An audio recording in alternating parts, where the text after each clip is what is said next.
महापरिनिर्वाण दिन दरवर्षी 6 डिसेंबर रोजी साजरा केला जातो.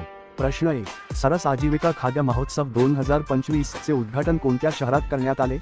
उत्तर: नवी दिल्ली. स्पष्टीकरण: हा महोत्सव ग्रामीण भागातील महिला बचत गटांना SHGs त्यांचे खाद्यपदार्थ आणि कौशल्य सादर करण्यासाठी एक व्यासपीठ मिळवून देतो. प्रश्न 2. फिफा विश्वचषक 2026 मध्ये एकूण किती संघ सहभागी होणार आहेत? उत्तर: 48 संघ.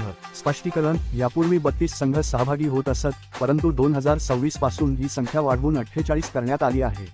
प्रश्न 3. ऑपरेशन ट्रायडेंट हे कशाशी संबंधित आहे? उत्तर: 1971 चे भारत-पाक युद्ध. स्पष्टीकरण: 4 डिसेंबर 1971 रोजी भारतीय नौदलाने पाकिस्तानच्या कराची बंदरावर जो हल्ला केला होता त्याला ऑपरेशन ट्रायडेंट असे नाव दिले होते. म्हणूनच 4 डिसेंबरला नौदल दिन साजरा केला जातो.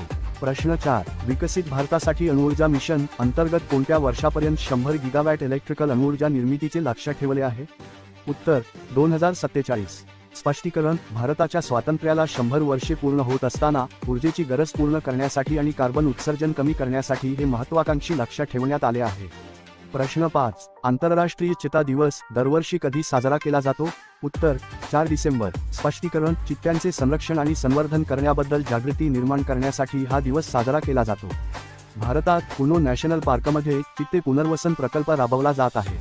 प्रश्न 6. 2025 सालासाठी men's athlete of the year हा पुरस्कार कोणाला मिळाला आहे?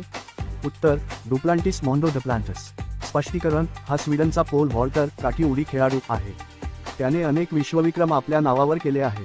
प्रश्न 7. भारतीय रेल्वेने दिल्ली, मुंबई आणि दिल्ली, हावडा कॉरिडॉरवर कोणती upgraded automatic train protection system कार्यान्वित केली आहे? उत्तर: कवच 4.0. स्पष्टीकरण: ही अपग्रेडेड सिस्टीम 738 मार्ग किलोमीटरवर कार्यान्वित झाली आहे. रेल्वे मंत्री अश्विनी वैष्णव यांनी संसदेत सांगितले की हे तंत्रज्ञान वेगाने आणले जात असून यामुळे रेल्वे सुरक्षा अधिक मजबूत होत आहे. प्रश्न 8. महिला आणि बाल विकास मंत्रालयाने 100 दिवसांची कोणती मोहीम सुरू केली आहे? उत्तर: बालविवाह मुक्त भारत. स्पष्टीकरण: देशातून बालविवाहाची प्रथा पूर्णपणे नष्ट करण्यासाठी आणि लोकांमध्ये जागृती करण्यासाठी ही विशेष मोहीम राबवली जात आहे. प्रश्न 9. पंतप्रधान कार्यालयाचे नवीन नाव काय ठेवण्यात आले आहे? उत्तर: सेवातीर्थ. स्पष्टीकरण: लोकशाहीमध्ये सत्ता नसून सेवा महत्त्वाची आहे या उद्देशाने हे नामांतर करण्यात आले आहे. प्रश्न 10. 2026 मध्ये इंटरनॅशनल आयडिया या संस्थेचे अध्यक्षपद कोणाकडे असणार आहे? उत्तर: ज्ञानेश कुमार. स्पष्टीकरण: भारताचे मुख्य निवडणूक आयुक्त CEC ज्ञानेश कुमार हे या आंतरराष्ट्रीय संस्थेचे अध्यक्षपद भूषवतील. ही संस्था जगभरात लोकशाहीला बळकट करण्यासाठी काम करते.